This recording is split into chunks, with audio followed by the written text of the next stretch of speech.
പിതാവിൻ്റെയും പുത്രൻ്റെയും പരിശുദ്ധാത്മാവിൻ്റെയും നാമത്തിൽ ആമേൻ. വിശുദ്ധ ലൂക്കായുടെ സുവിശേഷം 1-ാം അധ്യായത്തിൽ നാം കാണുന്നു, ഗബ്രിയേൽ ദൂതൻ മറിയത്തോട്, ദൈവകൃപ നിറഞ്ഞവളെ സ്വസ്തി, കർത്താവ് നിന്നോടുകൂടെ.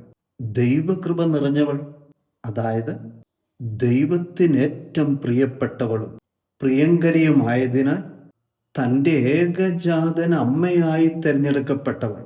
വിശുദ്ധ ലൂക്കായുടെ സുവിശേഷം 1:35. പരിശുദ്ധാത്മാവ് നിന്റെ മേൽ വരും, അത്യുന്നതന്റെ ശക്തി നിന്റെ മേൽ ആവസിക്കും. ഈശോയിൽ പ്രിയരെ, പരിശുദ്ധാത്മാവ് ആദ്യം വന്നതും നിറഞ്ഞതും ആവസിച്ചതും കന്യകാ മറിയത്തിലാണ്.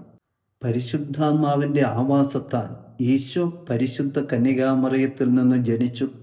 അതിനു കാരണമായത് കന്യകാമറിയത്തിൻ്റെ ദൈവപിതാവിനോടുള്ള സ്നേഹവും പിതാവിൻ്റെ ഹിതത്തോടുള്ള വചനത്തോടുള്ള സമ്പൂർണ്ണ സമർപ്പണവുമാണ്. അതുവഴി ദൈവവും മനുഷ്യനുമായുള്ള ഐക്യം സാക്ഷാത്കരിക്കപ്പെടുന്നു. നമ്മുടെ രക്ഷകനും നാഥനുമായ ഈശോ ദൈവപിതാവിൽ നിന്നും മനുഷ്യകുലത്തിൻ്റെ പ്രതിനിധിയായ കന്യകാ മറിയത്തിൽ നിന്നും പരിശുദ്ധാത്മാവിനാൽ ജനിച്ചു. അതിനാൽ ഈശോ സത്യമായും ദൈവവും മനുഷ്യനുമാണ്, ദൈവമനുഷ്യ ബന്ധത്തിലെ ഏക മധ്യസ്ഥൻ. പഴയ നിയമത്തിൽ 1 രാജാക്കന്മാരുടെ പുസ്തകം 8-ാം അധ്യായത്തിൽ നാം വായിക്കുന്നു, പുരോഹിതന്മാർ വിശുദ്ധ സ്ഥലത്തു നിന്നും പുറത്തിറങ്ങിയപ്പോൾ ഒരു മേഘം കർത്താവിൻ്റെ ആലയത്തിൽ വന്നു നിറഞ്ഞു. കർത്താവിൻ്റെ തേജസ് ആലയത്തിൽ നിറഞ്ഞു നിന്നു. ദൈവജനമേ, കർത്താവിൻ്റെ തേജസ്, പരിശുദ്ധാത്മാവ്, ആ സ്വർഗീയ മേഘം പൂർണ്ണതയിൽ വന്നു നിറഞ്ഞ ആലയമാണ് പരിശുദ്ധ കന്യകാ മറിയം. അങ്ങനെ അവൾ ദൈവത്തിൻ്റെ വാസസ്ഥലമായി മാറി.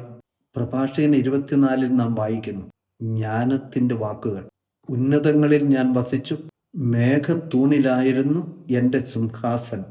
സഹോദരങ്ങളെ, ആ സിംഹാസനം ഈ ഭൂമിയിൽ പരിശുദ്ധ കന്യകാമറിയമായി രൂപമെടുത്തു. പ്രാർത്ഥിക്കാം. ജ്ഞാനത്തിൻ്റെ പുസ്തകം 9:4. അങ്ങയുടെ സിംഹാസനത്തിൽ നിന്ന് എനിക്ക് ജ്ഞാനം നൽകണമേ.